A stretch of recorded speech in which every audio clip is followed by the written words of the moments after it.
Major game for Manchester United, man. It's that time. It's that time. It's that time. Looks like Andro Nana is back as well. Looks like he's recovering extremely well. But yeah, major game. Bournemouth versus Manchester United. That game will be massive. The manager Ruben Amorim. This man will be ready. This man will be active for that. This man, obviously, he wants to start the season extremely well. We have major news as well. Major news about Sesko, but this game as well. And so much is just going on with Manchester United. Just Jadon Sancho, Sesko, and the team are just getting their fitness, bro. It's all about fitness. It's all about getting ready for that new season. Of course, as fans, we wanna at least finish top four next season, right? At least that should be the aim. At least that should be the goal for Manchester United. Okay, finish in a respectable manner, right? Somewhere like top four will be massive, right? Somewhere like top four will be massive, but Man United, obviously injury updates, and also Toby Collier is out. Good morning, bro. How are you doing? How are you doing? So Toby Collier out on loan, will be sent out on loan. The guy, he did travel, so he's still with the team in America, but he will be sent out on loan. Those were the reports. Those are confirmed reports. Apparently, Toby Collier, the manager just wants him to get some experience abroad, right? Man United will only be playing like one game a week, right? It won't be too intense. So Toby Collier, the best situation for him is going out on loan, right? Is going out and just having some game time, but also a massive. And they play a long time. This is just a preview, bro. Man United are playing that game. I think it's what 02:30 UK time. So yes, that game it'll be exciting though. It will be exciting, and Fabrizio Romano giving some updates, bro. Hey, shout out Ghana, bro. Shout out Ghana. So Fabrizio Romano giving major updates about Benjamin Sesko. Obviously, Benjamin Sesko has been the Because the guy fight is ongoing. The we've fight been. between Manchester United and Newcastle is ongoing with different options, with different strategies. Newcastle, I can confirm what I said last week. Newcastle are ready. If Benjamin Sesko calls and says, okay, I'm coming to join you, Newcastle are ready to pay what Leipzig want. Newcastle already spoke to all people close to Sesko. And so So we've known this for some time. The battle for Sesko is gonna be between Newcastle and Manchester United, but apparently we're also looking at Ollie Watkins, but they are trying to go all out for Benjamin Sesko. This is what. Let's just hear what Fabrizio has to say, man. they are ready to pay what Leipzig want and they are ready to pay what the player wants. So ready financially to make a big investment. Also because obviously they are aware of the situation between Isaac and Liverpool. On the other side, Manchester United are working on these deals financially to understand whether they can make it happen or not. So Benjamin Sesko is a big name on the list of Manchester United. Also, Ollie Watkins. Last week, Man United had a direct contact with Aston Villa. As I told you, they spoke about Dibu Martinez and more, and they also spoke about Ollie Watkins. Villa want to keep Ollie Watkins, so it's not an easy deal. While for Sesko, it's already accepted internally at Leipzig that he's probably going to leave this summer. It's still not decided, but he's probably going to leave this summer. For Ollie Watkins, Villa want to resist and want to keep the player. So it looks like the Ollie Watkins deal will be pretty much harder than the Sesko deal, right? Looks like that's the situation. That is the situation right now. According to Fabrizio, that deal will be harder because Villa, one, they're getting that Premier League money. They don't need to sell Ollie Watkins. Two, it's unless Ollie Watkins makes like a transfer request, looks like the Sesko deal is easier than the Ollie Watkins deal. So that's what we're just getting from Fabrizio Romano. We're going. Both of them are our main targets. Apparently, both of these guys are number one and number two, but one of them will be more harder than the other, and it looks like Sesko will be easier because he's open to joining Man United, and with RB Leipzig, they need to sell, bro. This is a Bundesliga club. They need the money. Unlike look at Aston Villa. They're in a European competition, so they don't really need to sell as much as RB Leipzig. So yeah. Man United have two different options: an experienced and Premier League proven player, or a big talent, a gem like Benjamin Sesko. For Sesko, they made contact with the player camp, they spoke about the project, they spoke about the vision. Now it's on Manchester United to decide whether they want to go big, if they can do it financially, or if they will turn their attention on a different striker like Ollie Watkins, who remains again on the list, despite Aston Villa insisting on player not for sale for this summer transfer window. So we will be following the situation, because Šeško will now take his time to consider all his options, to decide what he wants to do with Newcastle, with Manchester United. Many calls from Saudi, but the player wants to stay in Europe. Red Bull Leipzig also wait for Šeško to make a decision. On Manchester United, I can tell you also, to add one more detail, don't forget that the man behind the story is a man who knows Red Bull Group very well, and is Christopher Vivel. Christopher Vivel is a former director from Red Bull Group, then he joined Chelsea and then Manchester United, but Christopher Vivel internally is driving this interest in Benjamin Šeško. So pushing for this opportunity, he knows the boy.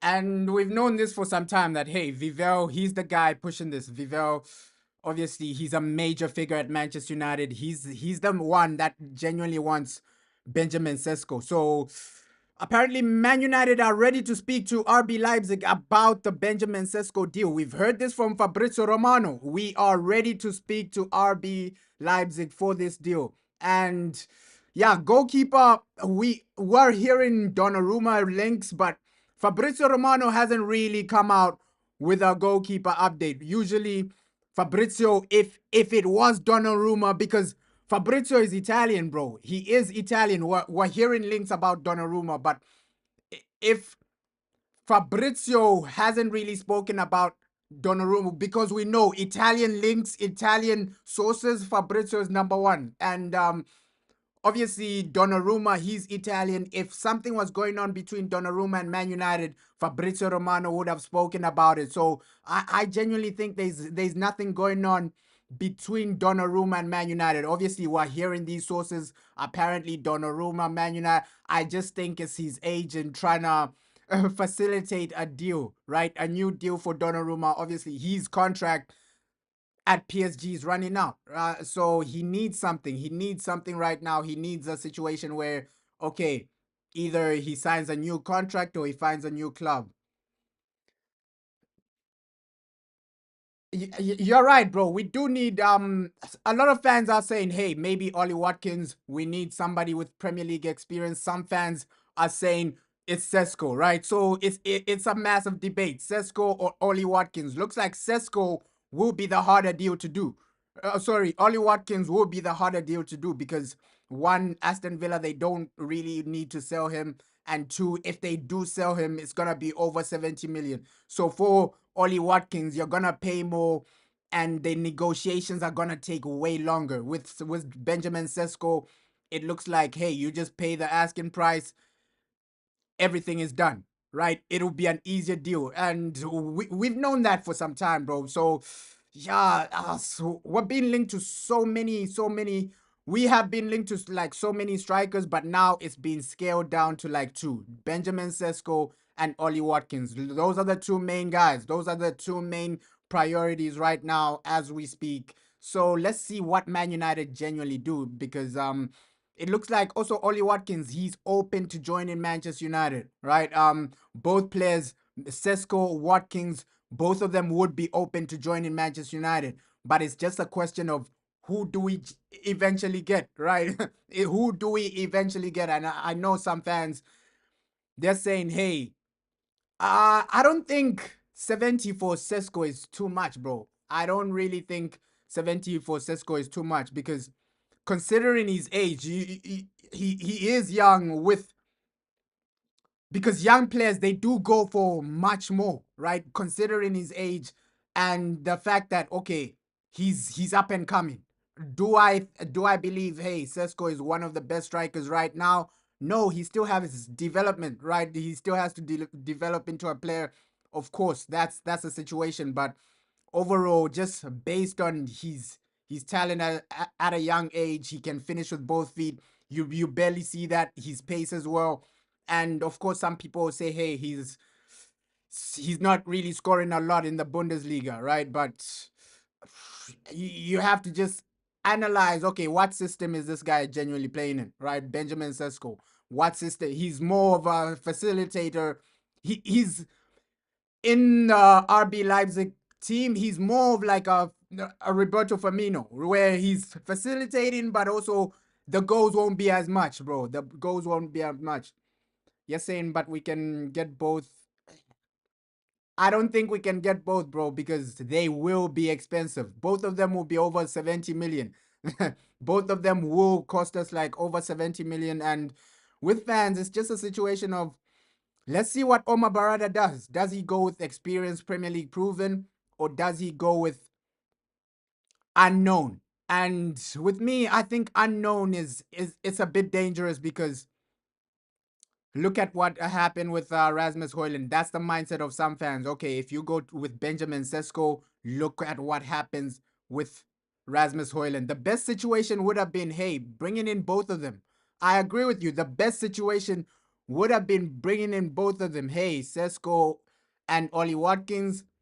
But now Sesko, he lacks experience, right? So if you just bring him in and then it doesn't kick on, he struggles in the Premier League. That's when you have another Rasmus Højlund situation, and then in a few years you gotta sell him. But hey, this transfer window, let's see what genuinely happens, bro. Let's see what genuinely happens. Let's see how we genuinely move forward as a team, as a club, man. Because I agree with you, bro. It's important to just have experience as a player. Coming into one of the hardest leagues in the world, you're gonna struggle, especially a team like Man United. The way we're just on a rebuild right now. We need guys with experience, right? There'll be hard times ahead. There'll be difficult times ahead. So a young striker, will he be able to cope with that? We saw that Rasmus Højlund, he really struggled to cope with that aspect. The pressure of Man United as well. That's another thing people don't really think about. Hey, young players, sometimes the pressure will get to you, bro. Sometimes the pressure will get to you. We've seen so many players come to Manchester United and then the pressure just gets to them, right? And especially with young players, the pressure will get to you. The fan noise will get to you. The media will get to you. So with Benjamin Sesko, is he ready for that type of pressure? One, adapting to the Premier League. Two, the pressure of a big club like Manchester United, because RB Leipzig and Man United, two different teams, bro. Two different teams. You're saying you don't believe in Premier League proven players. You believe in good players. I understand that, bro. I also genuinely believe in, hey, if somebody is genuinely good enough, he will prove himself. He will genuinely make it in any league, right? Somebody like Lionel Messi in his prime, he makes it in any league. But some people are just saying, hey, it's not really about Premier League proven. It's just about these guys. I think people value Premier League proven because they've already done it against these Premier League teams, right? As a striker, you've already played against most of the defenders in the Premier League. I think that's the mindset of some fans is saying, hey, they need to be Premier League proven because usually let's see somebody like Ollie Watkins. He's already played against 90% of the defenders in the league, right? He's already experienced that. He's already experienced Liverpool defenders. He's already experienced Man City. He's already experienced Bournemouth. He's already experienced all these other teams. I think that's the mindset from fans when they say, hey, they want Premier League proven, not necessarily of, hey, they don't really like players from other leagues. They just want guys that have experience with defenders in the Premier League. I think that is probably the mindset from some fans, bro. You're saying having Bruno Cunha and Mbeumo can help Sesko seriously. And you have a massive point, bro, because those are major figures. Somebody like Cunha, Mbeumo, Bruno, they can really facilitate for Sesko, whoever comes in, bro. That's why I'm happy with the foundation we're building because we saw that against West Ham. Against West Ham, I think if you saw some of the moments, a better striker takes us to the next level. A better striker, we saw some moments. Rasmus was amazing, bro. Rasmus was amazing, but you saw in some moments, okay, if you had a Sesko or Ollie Watkins, they facilitate a bit more. Now, Cunha would have had a bit more freedom, not only doing all the work, but a bit more freedom, a bit more license to at least get into the box or link up a bit better, right? So Cunha, he needs that link up play as well, that link up type of striker as well. So I think a better striker just facilitates more for us, bro. Yo, good morning, bro. Good morning. Hope you're doing well, my G. Hope you're doing well. Yeah, Sesko is younger than Rasmus, and that's the risk some fans don't really want. Okay, do you want another young striker? Because that's the main debate. That's the main debate. Sesko, Ollie Watkins, those are the main two guys for Man United. One, he has Premier League experience, but has Ollie Watkins, we saw for Aston Villa, he got dropped in the Champions League. Some fans are really saying, hey, dude, is he on the decline? Ollie Watkins will only give you 1 or 2 seasons. That's the main thing. Some fans are saying, do you pay over 70 million for a player that's only gonna give you 2 seasons? And some fans are saying, Sesko might be the guy because he's gonna give you way more. He's younger. Yeah, Chido Obi is young. Chido Obi is young, and do I do I believe Chido Obi is on a Sesko level? He's nowhere close to Sesko, right? Chido Obi, I love the guy. I genuinely do love the guy, Chido Obi. He's only what 18, so Chido Obi is younger than Sesko, but is Chido Obi on the level of a Sesko where physicality he can cope with men's football? And also the goals, the overall pace. I think Sesko is a better player than Chido Obi. But you're saying what about Erling Haaland, Van Nistelrooy were not Premier League proven? And it's not only about Premier League proven, bro. I said that earlier. I think some fans are justified to say, hey, as Man United, we just need to go for the best. Whether they're Premier League proven or not, you take the risk and just go for the best. But looks like this is the new mindset from the board, bro. We can see the pattern. Brian Mbeumo, Premier League proven. Cunha, Premier League proven. And this is what Jason Wilcox is really driving, right? We heard some reports that about Jason Wilcox only genuinely wants, at least this season, you build a foundation of Premier League proven players because we're only in the Premier League. And then next season, maybe you start adding the finishing touches, adding the players that will take you to that next level, that will take you to maybe competing for higher things, bro. I think right now, this summer transfer window is just about building a foundation that can help you. I found it. And with Ollie Watkins, I don't know, the age as well, because we heard a system of Sir Jim Ratcliffe. He wants young players, things like that. Yeah, Villa are demanding higher wages, which is crazy. The the fee for Ollie Watkins will be higher than Sesko. So that's why I said earlier on that hey, this deal will be harder, right? To get Ollie Watkins will be harder than getting Benjamin Sesko because both of them are gonna be priced out, bro. Both of them, at least with Sesko, you have a foundation of okay, he's gonna cost like 70 million. With Ollie Watkins, looks like Villa might even ask you for ATMs, right? Even more than that because they don't genuinely need to sell. You're saying Chido Obi needs experience. I agree with you, bro. Just send him out on loan. Bundesliga would do well for Chido Obi. Just imagine Chido Obi in the Bundesliga cooking. That would be great for his development, bro. Send him out on loan in the Bundesliga. I think Chido Obi, since we're only playing 1 game a week, he won't really get any game time, right? Because if we get in a new striker, looks like Chido Obi might be third choice because you have what someone like Zersky on the bench. So Chido Obi, send him to the Bundesliga, send him to La Liga, or send him to a league where he can just be playing. I think La Liga, Bundesliga, that's where he'll get a lot of experience, bro. Even the French league, send him out on loan, bro. Which one do I prefer? Let me do a poll. Let's see which people genuinely prefer, man. Let me do a poll. So Watkins and let's see. Let me do a poll, man, because Ollie Watkins. Because which one do people genuinely want? Let me do a poll. Because the fan base is divided, bro. The fan base is divided. Let's see. I'm still new at this. Watkins or Cisco. Let's see, man, because it's close. A lot of people do want Cisco. A lot of people do want Watkins. Let's see, man. Cisco.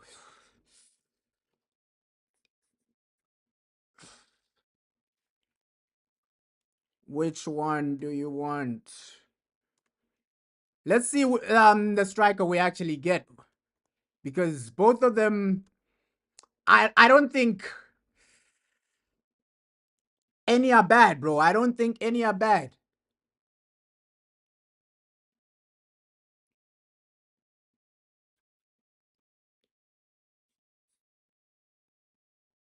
I don't think any are bad, bro. And overall, people will. I think this poll might be 50-50, bro. Watkins, Sesko, both of them are good strikers, no doubt about it. But with Watkins, he has more Premier League experience, and that's what people are saying. Hey, the Prem proven thing, it's a real situation. It's a real thing, because I think both of them give you something. With Benjamin Sesko, he's up and coming as well, bro. He's up and coming. He's there for the future. So let's see what happens, bro. Let's see what happens.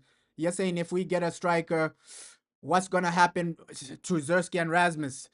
With Rasmus Højlund, it might be a situation where they just sell him, because we've been hearing some links to Serie A for Rasmus. So Rasmus, we might just sell him. We might just get rid of him. I think no one is talking about Isaac, because he's gonna be expensive, bro. He is gonna be expensive. Obviously, fans, you have that that idea of, oh, let's go for Isaac, but Isaac is gonna be expensive, bro. Isaac is gonna be genuinely expensive, because a lot of, how much are Newcastle actually asking for Isaac? Apparently 150 M's. And we already know Newcastle hate Man United just after we took their director of football. So Newcastle, they already have that bad blood for Manchester United, bro. They would rather sell him to Liverpool over Man United, because they have that bad blood. When Sir Jim Ratcliffe came into Man United, the way he disrespected Newcastle, they almost sued us. We have to remember that Newcastle almost sued us for that whole situation. It was a messed up situation, bro. So Newcastle, Man United and Newcastle doing business will be overcharged. Will be over. It won't end well, bro. It won't end well. You saying you'd rather have Watkins and guaranteed 15 goals a season with Champions League in a year? I understand that. With Sesko, he is a massive risk. But I also get why a lot of people would love like Sesko. Looks like a lot of people, 66%, are saying, hey, they would take Sesko over Watkins. And I understand that. Okay, Sesko right now, he's the hype of the town, talk of the town. And of course, Vivell, there's a lot of hype around Sesko, but can he do it at Manchester United? Is the pressure not gonna be too much for Benjamin Sesko? Let's see. Yeah, Isaac is difficult for us now, especially for us. A club like Liverpool, they can do it. I think he might just go Liverpool, bro, because we've heard Isaac, he's saving himself for Liverpool. He wants Liverpool. He's handed in a transfer request. But we know with a transfer request, even with a transfer request, they would never sell him to Man United. Or for Man United and Newcastle to do business, bro, it has to be a last solution situation, because we have to remember as well, we stole Brian Mbeumo from Newcastle. So these guys hate us so much, bro. They hate us so much. We stole their director of football. We stole Brian Mbeumo. So Newcastle doing business with Man United, I don't see that happening anytime soon, bro. But we also have like some update on Jadon Sancho, man. Apparently, Dortmund are coming back for this man, right? Jadon Sancho, and Manchester United are reducing their asking price for Sancho. Looks like it's extremely hard to get rid of this guy. just because of his wages. And now we might reduce our asking price to like something like 20 million, 18 million, somewhere there. So Dortmund, they're considering Sancho, but with Sancho as well, taking a pay cut. That's another situation for Sancho. This guy has become selfish. Even the club that made you, Dortmund, you're even not considering taking a pay cut. So let's see what happens with Sancho, bro, because we genuinely just need to get rid of this guy. Obviously, Fabrizio Romano, he gave an update on Donnarumma, but it wasn't linking him to Manchester United. Fabrizio was only saying, no, Donnarumma, he needs a new contract. Fabrizio Romano never mentioned Manchester United because we know with Fabrizio, he has contacts in Italy, bro. He's one of the most highly thought of journalists in Italy. Serie A, he's probably number one, right? If an Italian player is going somewhere, Fabrizio Romano will be one of the first guys to hear about it. So Donnarumma, sorry, not Serie A, but we know Donnarumma is Italian, bro. So with Fabrizio, he would have said something if it was a situation of, hey, Donnarumma to Man United. Fabrizio would have said something. It's only unknown sources that are talking about Donnarumma to Man United. So I don't really think there's anything going on. I think it's his agent trying to facilitate a new contract, bro. We've seen this before where player agents, they use Man United to get some new contracts, to get a new contract, to get a new situation. So I don't genuinely see a situation where Donnarumma, Man United, that actually happens because it will be a hard deal to actually pull off because one, the wages he's on like 200K, bro. PSG are paying him like 200K. Is Donnarumma gonna come on and get paid more than Brian Mbeumo, more than Cunha, more than Amad Diallo, more than almost the same amount as Bruno Fernandes? I don't see that happening for a goalkeeper, bro. You're saying why are people hyping up Isaac as if he's the Ballon d'Or shortlist? I think it just shows you how down bad the transfers are, bro. It just shows you how down bad the striker market is because of course Isaac is an unbelievable player, but it just shows you, the decline of strikers. Before you had guys like Aguero, things like that, Lewandowski in his prime. There were a lot of options, Luis Suarez. But now, when you think about strikers, you don't really think about guys that are well-rounded, just like Isaac. He's one of the last type of players like that, right? Obviously, the players that are well-rounded right now, they are towards the end of their career, bro. Guys like even Griezmann. Griezmann is towards his career. Somebody like a Lewandowski towards his career. So Isaac, he's the only like one of the only young strikers that is well-rounded.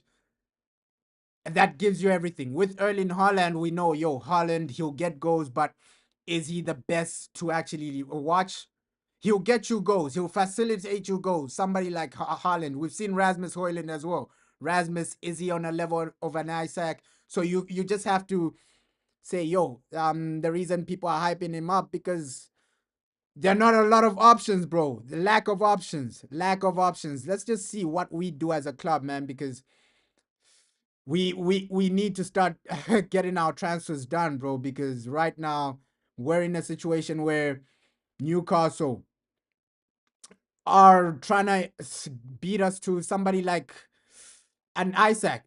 Somebody like a Sesko. So if Sesko fails, they will go for Ollie Watkins. I do genuinely believe, Newcastle, they're gonna go for Watkins if Sesko fails because I think we have the same targets, bro. Newcastle, they genuinely want to strike. They're desperate for him. They're desperate. We heard what Fabrizio Romano had to say, bro.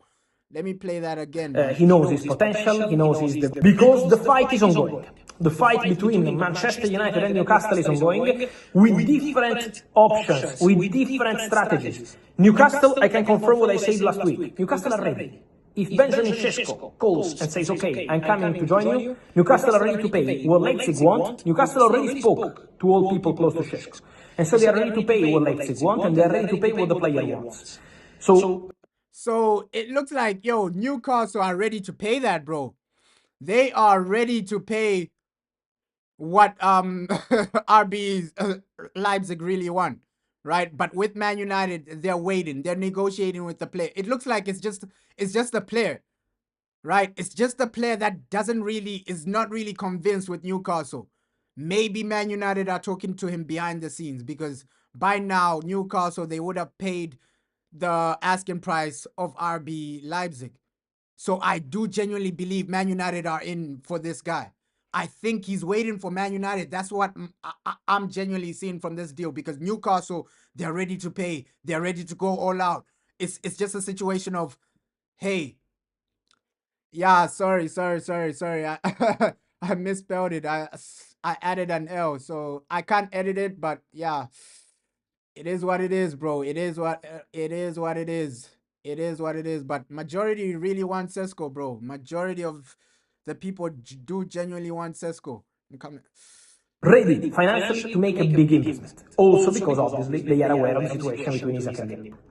On the other side, Manchester United are working on these deals financially to understand whether they can make it happen or not. So Benjamin Sesko is a big name on the list of Manchester United. Also, Ollie Watkins. Last week, Man United had a direct contact with Aston Villa. As I told you, they spoke about Dibu Martinez and more, and they also spoke about Ollie Watkins. Villa want to keep Ollie. You're saying the L suits us? Nah, bro. I genuinely, if you ask, if you assess like this summer transfer window, it's not the best, it's not the greatest ever, but it's better than nothing, bro. It is better than nothing. At least as fans, let's just keep it simple, right? Let's just keep it simple. Build a foundation. Bring in a striker. Whoever comes in, let's just hope they do something, bro. I know Watkins or Sesko. Let's just hope they do something. Build a foundation. If it is Sesko, let's hope he's generational, bro. Let's hope he becomes our Erling Haaland. Let's hope he just becomes a player we can rely on week in, week out. At least he develops into that type of player because I think right now the mindset from the board is let's build a team that can grow together, right? And with Watkins, he only gives you like 2 seasons. Look at Cunha. Cunha is a guy that can give you maybe more than 5 seasons. Same with Mbuemo, more than 5 seasons. So it looks like the mindset is let's go. Let's build a team that can grow. Let's build a team that can genuinely develop together. And then I know people don't want to wait. We've been waiting for over 10 years, but we just have to accept the situation we're in, bro. We just have to accept the situation we're in. The Glazers, they left us in a mess. It's been horrific. It's been horrific for Manchester United, bro. You're saying worst squad in United history. I agree with you. I agree. I'm not doubting the fact that this is the worst squad in Manchester United history, right? We barely have stars. We barely have match winners. We barely have guys that will genuinely just take the responsibility and win us games. Guys that are genuinely consistent week in, week out. I agree with you, bro. I genuinely do agree with this is the worst squad in Manchester United's history, right? And the last season, finishing 15th, we can't really deny it. We can't really deny it, right? But all we can do is just hope as fans that this board just builds something better, right? We build something better. We bring in something better because even with Ruben Amorim, it's hard to judge him when he has basic players, bro. It's genuinely hard to judge the man when he has basic players. He has inconsistent players. He has players that really can't stay fit as well, right? Sometimes you're getting injuries here, and I know injuries. Sometimes it's about what you eat, and sometimes you can't control it, right? And he also has players that in games you're making mistakes. So this is our worst ever squad, bro. No doubt about it, bro. Yeah, it's rough, bro. It's rough. It's rough. It is rough, man. Yeah, so Jim Ratcliffe, a lot of people do say he's just a glazer, this and that. I just want him to bring us back to the top. So Jim, can you bring us back to the top? Can you put us in a situation where we are competing, bro? Because we need a situation where Man United are back to the top. Man United are back for the trophies. And the transfers looks like we might go cheap on a midfielder. Midfielder, people were asking what's genuinely going on. I thought it was gonna be a Sesko situation, but with midfielder, the noise has really reduced, man. The noise has really reduced. Looks like we might just go for a cheap option, Premier League proven Wilfred Ndidi. That news is coming out like, yo, Wilfred Ndidi might be the guy we genuinely go for. Edison, if you do buy a striker, looks like he'll be over 70 million, 80 million. So do I see a situation where they put another 70 M's for another midfielder? It might be a Wilfred Ndidi situation, bro. A Wilfred Ndidi situation where, okay, we're out of money and now Ndidi is our only option. That might be the genuine situation right now, bro. Yeah, it's rough for Ruben as well. It's hard to judge managers right now just based on how poor their squad is, right? Of course, there are some games where you say, hey, that's down to the manager. He really risked us by starting this guy, by starting that guy, or by not making changes at this time. But sometimes it's really not down to the managers. So that's why football, you win as a team, you lose as a team, man. He is the manager of Man United, so sometimes he just has to take the bullets, bro. Regardless of whether, hey, some of these players are bad or not, sometimes you just have to take the bullets. And it is unfair, but it's the way football is, bro. It's the way football is. You're saying by Christmas with the fans being at home and more time on their hands. Ah, let's see. By Christmas, is the manager still here? Right. It's gonna be hard. I hope Ruben genuinely starts well. I hope Ruben genuinely starts well, because if these players don't perform, we know who everybody's gonna be blaming. If these players don't genuinely do well, we know who everybody's gonna be blaming. So the manager, it's hard being a manager of Man United, especially after Sir Alex Ferguson. It's gonna be hard to actually replace somebody like a Sir Alex, to replicate what Sir Alex Ferguson did, especially if you have a board that's so disorganized, bro. You're saying we don't need Ndidi, it's okay. Baleba, but with Baleba, bro, he'll be expensive. That's why I'm saying Ndidi, he's the cheap option the board are gonna go for. £5 million, not really riskful. Ndidi might be the cheap option the board go for. Hey, he's Premier League proven, £5 million. We know the situation, and now the links are really, really, really going strong, because I heard on some other podcast somebody like David Ornstein. When David Ornstein is mentioning Wilfred Ndidi, then there's something to it, bro. There is something to it. So Wilfred Ndidi, there's something to it. Let's see whether we actually go for him. But when somebody like a David Ornstein mentions a player, it means there's something. It means there's some truth. There's some legs, bro. Because with Baleba, I know a lot of fans want him to come, but we haven't heard any noise, bro. We haven't heard any situation insinuating that Man United will go for Baleba, bro.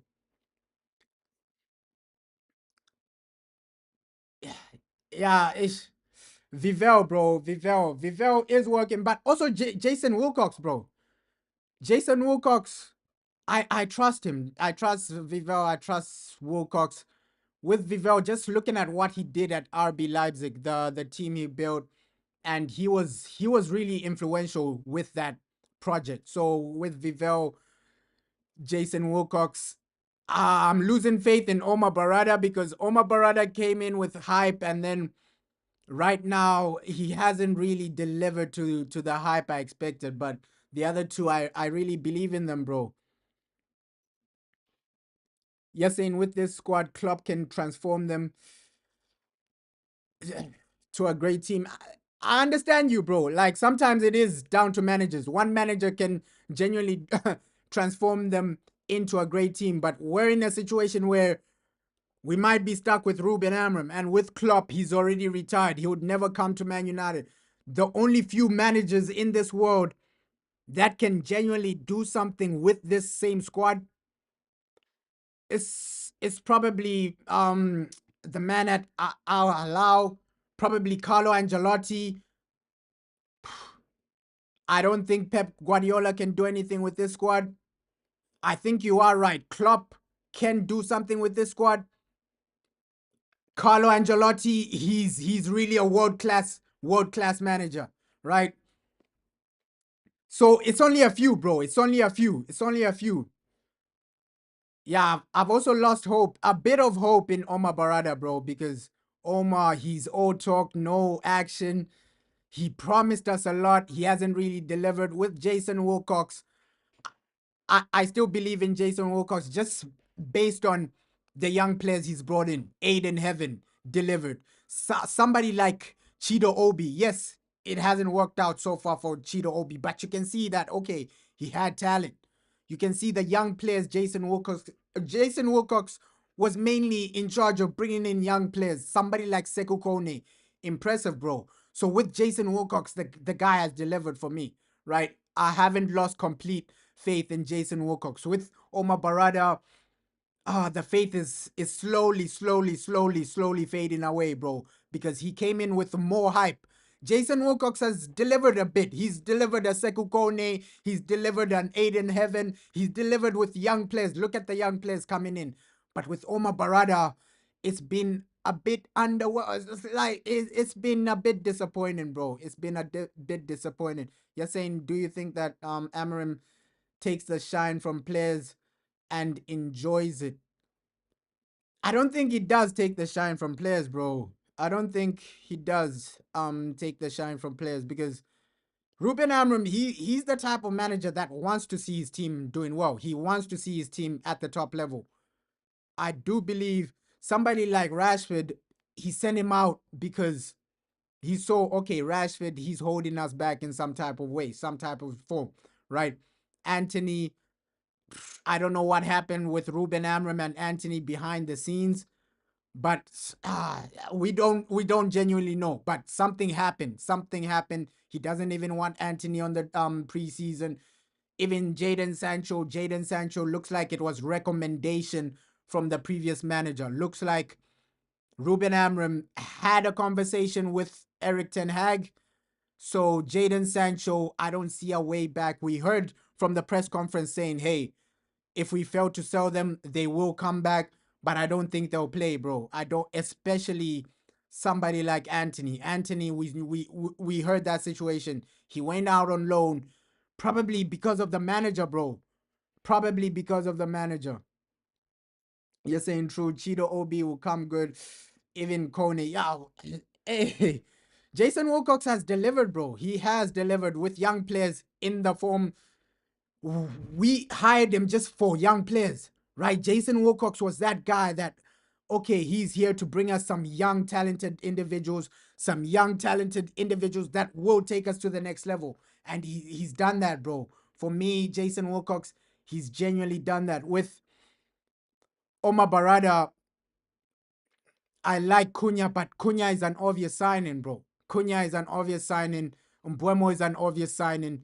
What has Omar Barada really done for us to say, hey, he's been unbelievable? So with Omar, I can genuinely say, hey, he's been unbelievable, right? So Omar Barada, he still has to prove himself to some fans. He still genuinely has to prove himself to some fans because Jason, he's delivered, bro. He has delivered. And Rasmus, let's see what happens with him, bro. Let's genuinely see what happens. The news of him going to Serie A, it's really slowed down a bit.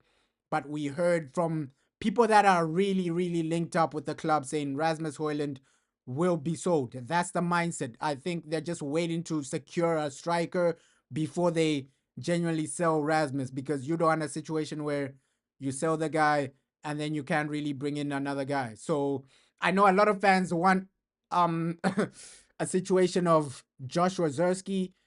I've seen conversations of that. Oh, just give it to Zerski. We don't need any of these strikers. Just go for Zerski. Just make Zerski the number one. But I think that's dangerous, bro.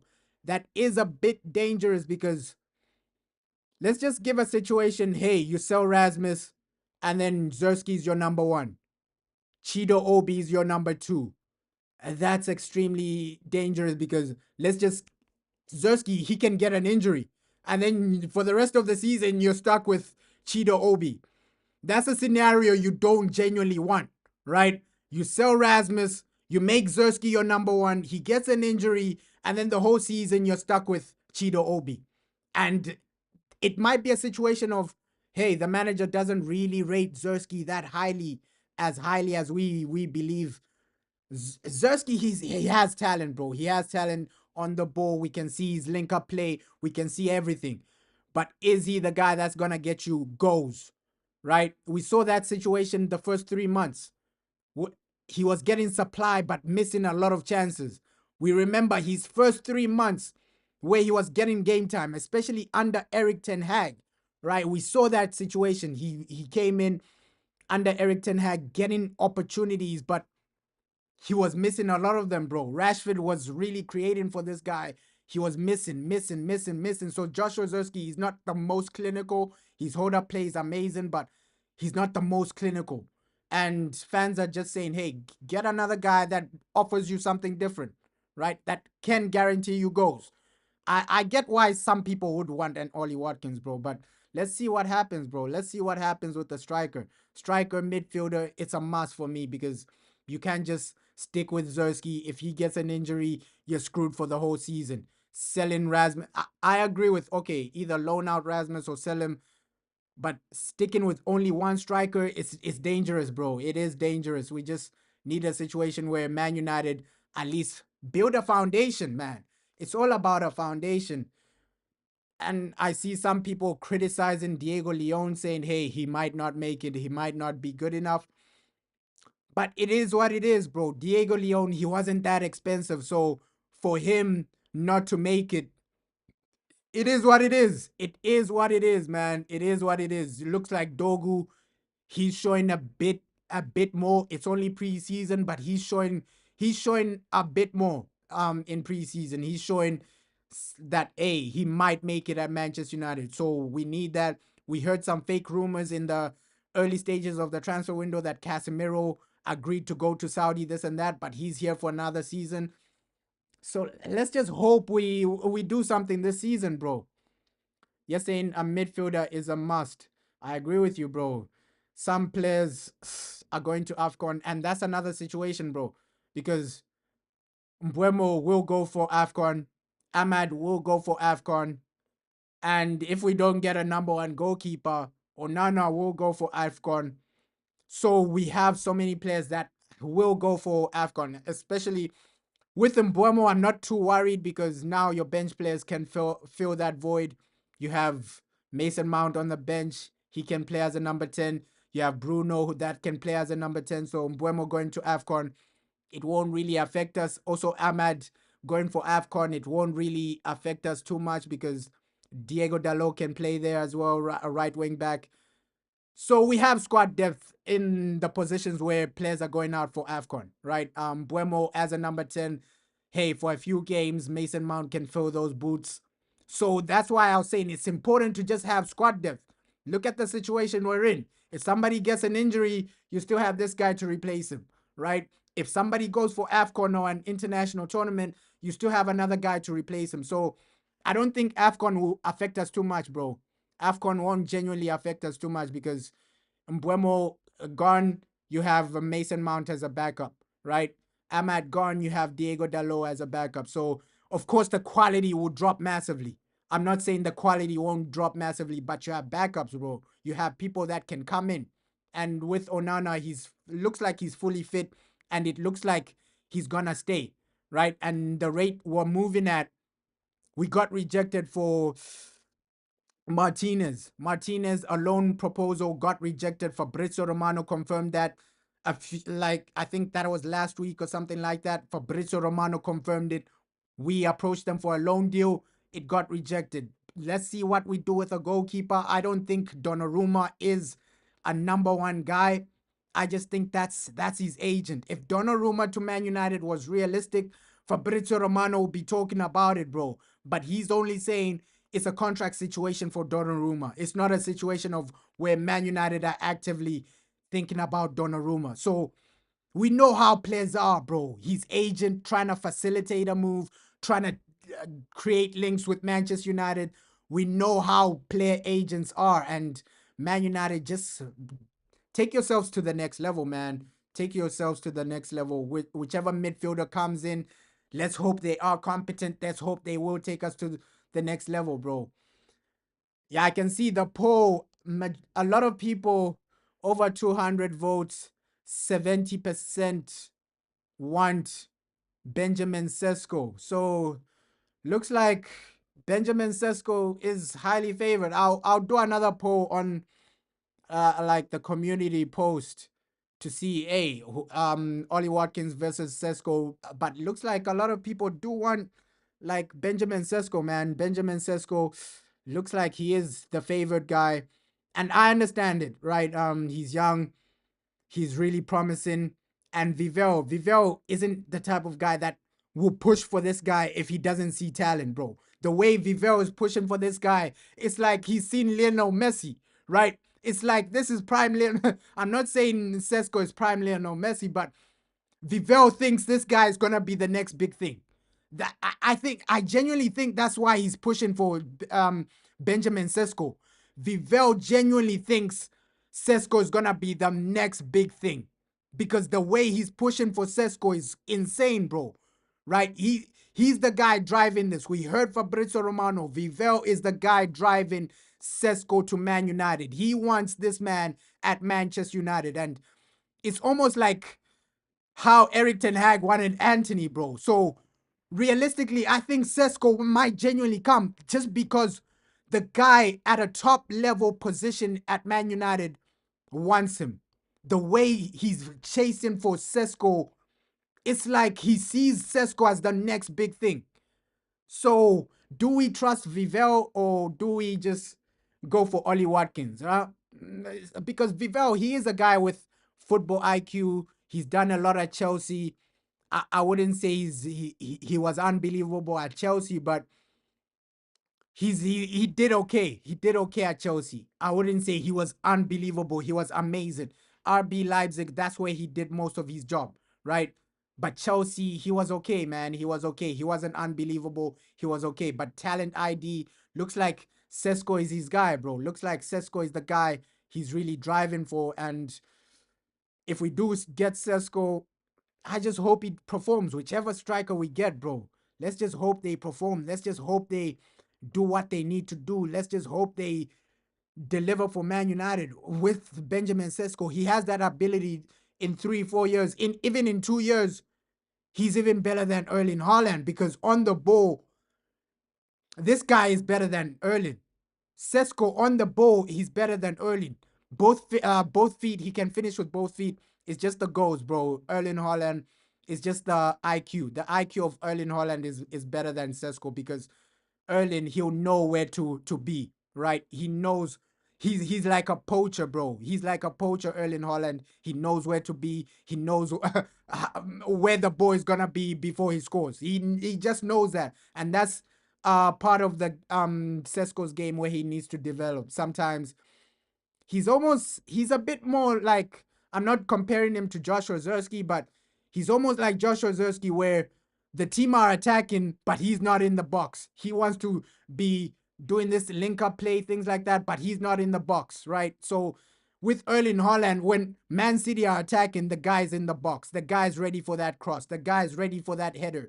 Of course, Benjamin Sesko, he's unbelievable aerially, right? We've seen him play. I've seen some of the Bundesliga games, obviously RB Leipzig against Bayern, the big ones, the big ones. Obviously, I was watching some of Xavi Alonso because the moment I heard, hey, Xavi to Real Madrid, I started watching a lot of his games.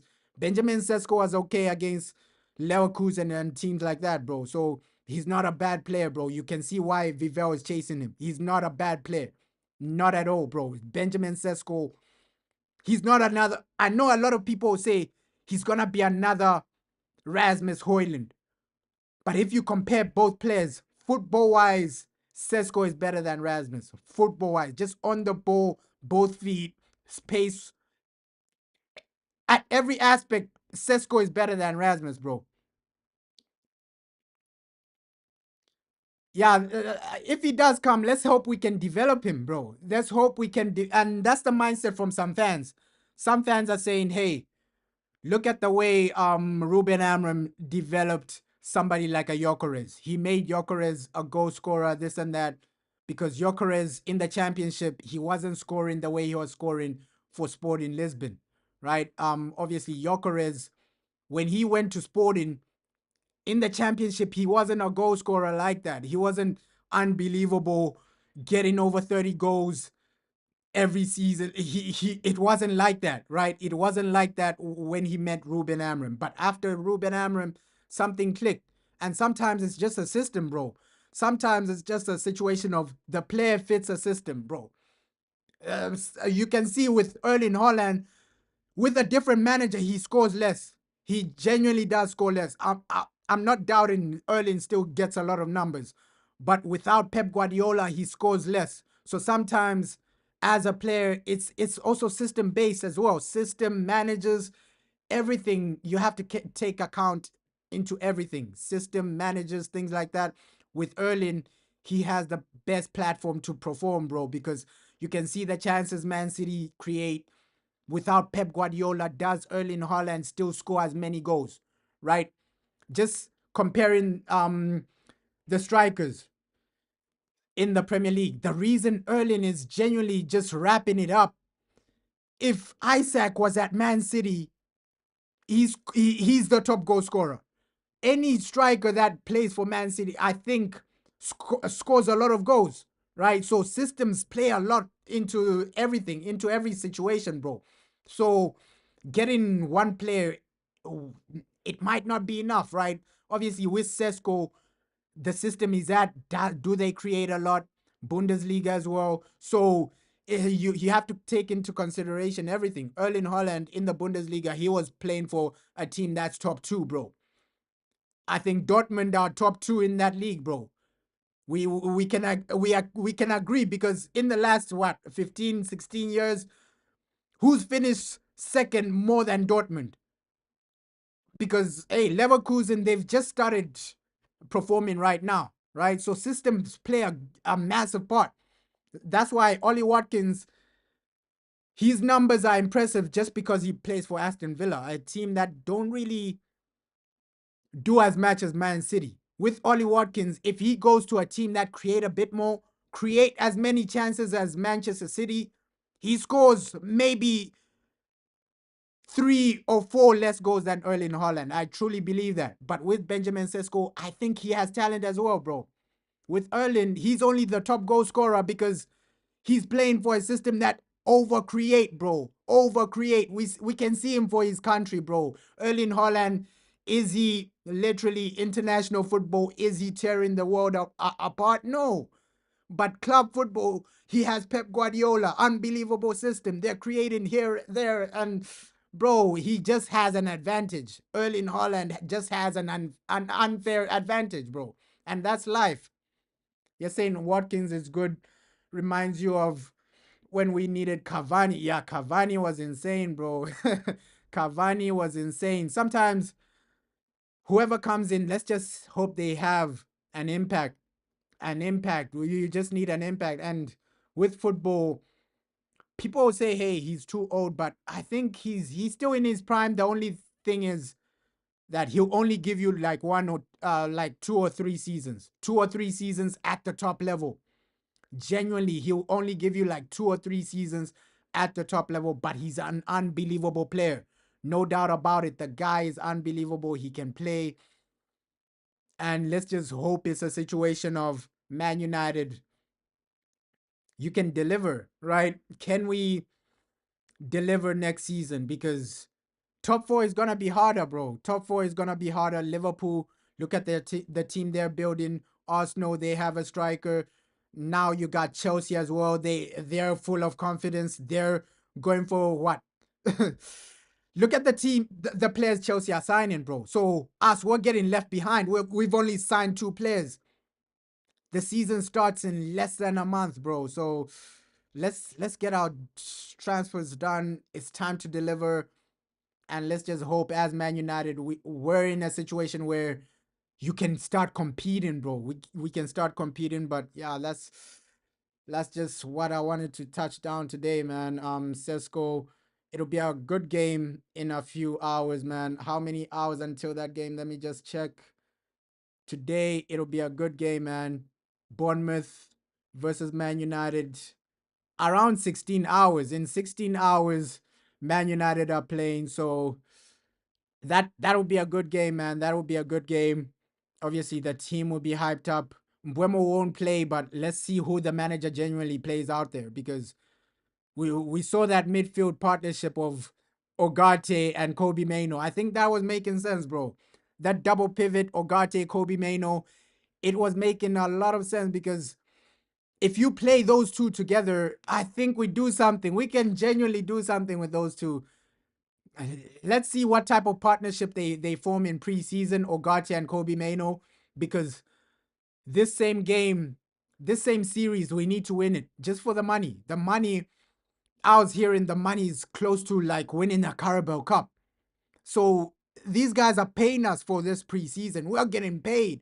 We are getting paid. And if we win that prize money, yo, we're getting paid for this Premier League series. So yeah, just try to win all the games, man. Try to win all the games in this Premier League series, this preseason. It's just beneficial for you. You get more money, and that partnership. Let's see what these two can do. Ogate, Kobe Maino. Let's see what they can do in this preseason, because I was impressed with their partnership against West Ham, the way we're just driving with the ball, how calm we were, and the pressing as well. The pressing from both of them. They just bring you energy in that midfield, bro. Ogate, Kobe Maino together, there's so much energy. And when they're driving, especially with Kobe Maino, when he's driving with the ball, you just need that. You just need that. Sometimes Ogate sitting back, and then Kobe Maino is that guy to just drive you up the field and things like that. So that was a good partnership, man. That was a good partnership. Let's hope we see a partnership like that, bro, because Man United midfield has been a problem, bro. We saw our first preseason game against Leeds. It wasn't Kobe Maino and Ogate, but the midfield struggled with Casemiro. I'm not saying Casemiro has never been an unbelievable player, but it's time for us to just accept as fans, okay, Casemiro, it might be time for us to move on, right? Let's start building a new foundation. Let's start building new life into the team. Somebody like a Kobe Maino. I know Ogate, he's not the best ever player to genuinely look at, like on the ball. But hey, against West Ham, the guy was dribbling like he's Ronaldinho, right? Ogate, he's just the guy that comes in to do the job, recover the ball. He's almost like an N'Golo Kante, bro. Just there for the high pressing, recover the ball. I think you need that, especially in some of the big games. You need a player like that. Okay, who's gonna just win the ball back for you? Okay, he wins the ball back for you and then passes it to somebody like a Kobe Maino who can drive you up the field. So I think that partnership, let's see how they develop that partnership, because it's really looking good. Disappointed that somebody like Toby Collier is gonna be sent out on loan, right? Looks like he's not part of the manager's plans, but Toby, he could have done something, bro. I have no doubt about it. Toby Collier, he could have cooked. He genuinely could have cooked, because I wanted to see just his development. I thought Toby Collier was gonna be another Kobe Maino situation where he makes it into the first team, but it looks like it's gonna be loan. We're gonna buy a new midfielder, and whoever comes in, man, just be competent. Take us back to the top, man, because Kobe Maino, he has talent, no doubt about it. It's just an aspect of, does the manager trust him enough to play him week in, week out, right? We saw him against, I know it's only preseason, but we've seen him a lot of times, right? Lyon, where he came on, scored that goal. So Kobe Maino, I know a lot of people say he's better near the box, right? Attacking wise, but I think he's better box to box, bro, because his energy, it can help you in the midfield as well, right? I know some people are saying in the double pivot he will struggle a lot, but that what West Ham games showed you that they are with the right partnership. This guy can do something in a double pivot. This guy can do something, because it was a situation where previously Kobe Mano is playing next to Casemiro, right? Or next to Bruno Fernandes. So obviously that type of partnership, it's always gonna mess up. It's always gonna fail. But looks like next to Ogate, it's a bit more composed, bro. He's a bit more free. He's a bit more relaxed because now you have Ogate to sweep up and you don't have too many defensive responsibilities. And now you can just do that box to box, right? Drive the team up with your ball carrying abilities and the way he carries the ball. Obviously, Kobe Mano, he's not the greatest at passing. Obviously, some people will say, hey, we need somebody in the double pivot that can genuinely has better range of passing, right? That's my only criticism with Kobe, the range of passing. He won't be the guy to literally split the defense with a pass from deep, right? He's not like a Frankie De Jong where you're gonna see him just split the defense with one pass. But he has talent, bro. Kobe Mano has talent in that double pivot. The guy can cook, and I think he can succeed in a lot of positions, bro. He can succeed in a lot of positions, but let's just keep it simple with Kobe Mano. Keep him in the box to box, right? Box to box double pivot where he has somebody covering him like an Ogate. If you just leave Kobe Mano with a Casemiro, of course he's gonna struggle, bro. Of course he's gonna struggle. But with somebody like an Ogate, that's there just to sweep up and you have less defensive responsibilities, Kobe Mano will shine a bit more, right? Obviously, if he doesn't make it, then hey, you move on, man. You move on. It is what it is. A lot of academy players haven't really made it, but it is what it is. If Kobe Mano doesn't make it, Sekou Kone is there to take his place. It is what it is. But let's see. This is the season for Kobe Mano. This is the season for Kobe Mano. The manager has praised him, saying, hey, let's see what Kobe Mano is in my plans, this and that. I see the talent in Kobe Mano. So if he doesn't take his opportunity, it is what it is, man. Sekou Kone will come in and do something. I understand what you're saying. Hey, Ogate is bang average. I'm not saying Ogate is the best player in the world. That's not what I'm saying. I'm one of the guys that criticize Ogate some of the times, right? But I'm just saying in terms of recovering the ball, bro. In terms of that aspect of okay, you need somebody to press and recover the ball, get the ball back for you. Of course, Ogate on the ball, he's not the best ever player, bro. We have to accept it. He's passing, it's limited passing. Sometimes you will panic and lose the ball. That's why with Ogate, the moment you win the ball back, you pass it to the next guy because that's what he's there for, bro. As Ogate, obviously, we would have wanted somebody in their prime, like a Rodri, right? Somebody like a Rodri to just scan and things like that. Obviously, a ball playing type of midfielder that just scans the area and recovers the ball. But that's not the situation we're in, bro. Ogate, it is what it is. He's here. Let's just use him for what he gives us, bro. There's no point in trying to use Ogate as a ball playing midfielder. Nah, just put him in there. Use him for what he's good at, recovering the ball. Recover the ball. What the manager, Ruben Amorim should just tell Ogate, okay, Ogate, once you recover the ball, immediately pass it to the next guy. Immediately pass it to the next guy. Recover the ball and immediately pass it to the next guy. We don't want you trying this and that. We don't want you doing this or that. We don't want you trying passing from deep. Just pass it to the next guy. Keep it simple. Pass it to the next guy. Right. So Ogate, he can succeed with the right with the right instructions, bro. Just tell him, hey, Ogate, you're not the guy we need when we want to control the midfield. Okay, when you recover the ball, just pass it to your brother next to you, right? Pass it to the closest player next to you. So Ogate, it's just a situation of use him for what he's good at, right? There's no point in hey bringing in Ogate to control the game. He'll never do that, bro. Just keep it simple, bro.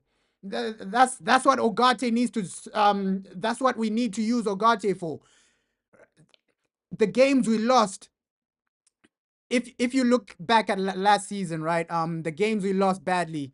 It's when Ugarte tried to be that player that controls the midfield, right? He's taking too much time on the ball. He's not really passing it quickly. He's not really keeping it simple. That's when he really struggles. When he keeps it simple, recovers the ball and passes it to the next guy, he looks amazing, bro. He looks amazing, right? When he's recovering the ball, passing it to the next guy, he looks good. And that's what N'Golo Kante used to do, bro. N'Golo Kante, he knew that, okay, yeah, I'm not really the best at passing, long range passing, and controlling the game. All I'm gonna do is, hey, win the goal, win the ball back, and pass it to the next guy, a guy like Jorginho who can play. We saw N'Golo Kante for Chelsea. Okay, I'll recover the ball and just pass it to Jorginho, a guy that can play, right? So that's what Ugarte needs to start doing, bro. That's what Ugarte genuinely needs to start doing. Keep it simple. I'm not saying he's the best ever player. Ugarte has never been the best ever player, but he's a guy that can give you something if you use him the right way, bro. If you use him the right way, he can give you something. His attributes are still needed in the team, right? When you don't have the ball, you have him pressing and recovering the ball back. So I think he would work better in a midfield three, right? This double pivot thing, Ugarte, obviously a lot of players will struggle in that double pivot. At least if it was like a midfield three, you have Ugarte sweeping and then two guys that are box to box. That would have been amazing. That would have been the perfect scenario. But we know why PSG got rid of Ugarte. PSG, they're more possessional based, but we're not on that stage yet, right? If you are playing possessional football where your majority of the time your midfield is on the ball, then Ugarte, then you're looking at, okay, yeah, let's move past Ugarte. But right now, we're not really a positional team, bro. We know in the big games we're gonna have like 30% of the ball possession, right? So you're gonna need Ugarte for a game, Man United versus Liverpool. You're gonna need a guy like that. So Ugarte has his uses. He's not the greatest ever player, but he has his uses, bro. He has his uses, bro. So I know a lot of people don't rate Ugarte, but the guy has his uses. Big games, he's there pressing, recovering the ball. When we have the ball, that's when you try out players that can play on the ball, right? Players like Kobe Mano that can genuinely play out on the ball, try and control the pace, try and control the game. But with Ugarte, he won't control the midfield for you, but he'll recover the ball, bro. He will recover the ball. So that's why we need to just start scouting out midfielders, because looks like we're developing into a team that keeps the possession, right? That's where Man United are. We're developing into like a team that keeps the possession, that keeps the ball, and it's a bit encouraging. I think in 2 seasons that might be the type of team we are. But right now, it is what it is. Ugarte is there. Use him for what he's good at. Use him for what he's good at. Keep it simple. Use him for what he's good at. Bring in another midfielder that can genuinely bring in help us play better football, right? Because we need a midfielder like that, and maybe a Baleba as well. So I think minimum in the next 2 seasons, minimum two midfielders, bro. Two midfielders. Obviously, this season we might only get one, but I think in the future we might look to move past Ugarte. But yeah, bro, let's hope this game is entertaining. I will be live for that game, man. United versus Bournemouth. It's gonna be exciting, bro. It's gonna be exciting. But looks like over 300 votes, and people want Benjamin Sesko, man. So Benjamin Sesko, he's the guy. A lot of the people that voted on this poll genuinely want. Over 68% voted for Benjamin Sesko as their number one guy over Ollie Watkins. So Ollie Watkins, he's a good player, but let's see what they do, bro. Vivell pushing for Sesko. If we do bring in Sesko, he's the. I wish him all the best, bro. I don't think any Man United fan wants a player to flop, bro. Obviously, as Man United fans, you're cautious. The reason people are saying no to Jackson is because it's not because, hey, they want Jackson to come in and flop. They just know who Nico Jackson is. No Man United fan looks at a player and says, "Hey, I want this man to flop. I want this man to not do well." Nah, I think every Man United fan, they want every player we sign to be a success, right? So I understand just because people they don't want, if Ollie Watkins come, just because people wanted Sesko, it doesn't mean they want Ollie Watkins to fail, right? I think they just think Sesko is gonna be the better option, the best option for Manchester United. But whoever we bring in, let's hope we do deliver. Let's hope we do our thing. And yeah, just appreciate everybody that joined. I will go live again like before the game. Let's hope it's entertaining, bro. Let's hope it's entertaining. And we just have to win this Premier League series, man. There's money to be made. So appreciate everybody that joined, man. Let's hope everybody enjoys their day, man.